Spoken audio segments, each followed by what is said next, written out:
Parang mahamo, nag-stay lang. Pinapalo-palong ko to. Hello guys, manunood tayo ngayon, may pagnunuorin tayo. Itong isang motorista na to, mukhang ano ba, mukhang siga-siga siya. So, medyo nabangga siya ng na lang siya ng sasakyan, tapos nagwawala-wala na sa, nagbaba siya agad. Panoorin natin. Samahan niyo ako. Oh, nakatingin ang mga tao nagwawala-wala pa, tinanggal niya pa ang helmet niya Oh, inaano niya yung sasakyan. Ang tibay ng lalaki nito. Ginabog-abog niya pa yung hood ng sasakyan, di ba? Tapos inaano niya pa yung salamin ng sasakyan. Malupit itong tao, ginaganyan-ganyan niya pa yung sasakyan, di ba?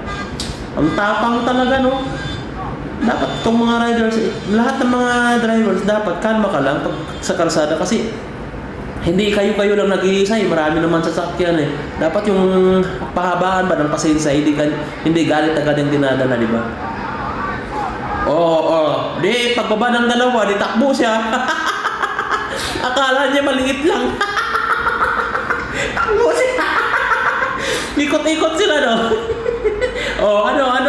Habulan. Tapos ayaw ka lang pala no? Akala mo yung tapang-tapang mo, saan ka na?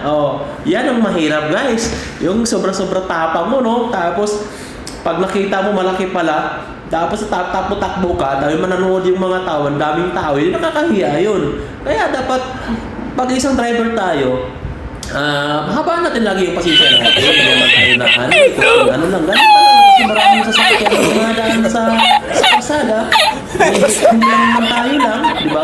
Dapat pasensyahan talaga. Hindi yung inuuna natin yung kayabangan natin, inuuna natin yung tapang natin, ang papasikat tayo. Kumbaga, para sabihin na matapang o kaya siga, tapos pag makita mo pala yung mas malaki sa iyo, tapos aatras-atras ka, nakakahiya yun, di ba? Ang dami pa naman ng tao sa gitna pa ng kalsada, tapos aatras-atras ka dapat lalaban ka kahit ilan pa yan, kahit malaki pa yan, dapat labanan mo, kasi nakakahiya sa tao bababa ka, tapos sisiga-siga ka, tapos pag hinahabol ka, tatakbo-takbo ka, ano yun? Baka malamang konti lang ito, di ba? Alam niyo naman guys, sa panahon ngayon, parang wala nang katotohanan ba? Pag napanood ka sa video sa mga FB, di ba? Purong mga konti lang. Tingnan niyo yung mga naglalak na karaan. Konti lang pala yun, di ba? Kaya, lang tayo? Marunong tayo mag-adjust. Manonood na lang tayo, di ba? Kaya mag-comment kayo dito. Mag-comment kayo sa baba kung ano yung mga suggestion niyo, ano kaya yung mga recommend niyo. But huwag niyo kalimutan mag-follow. Thank you. Salamat.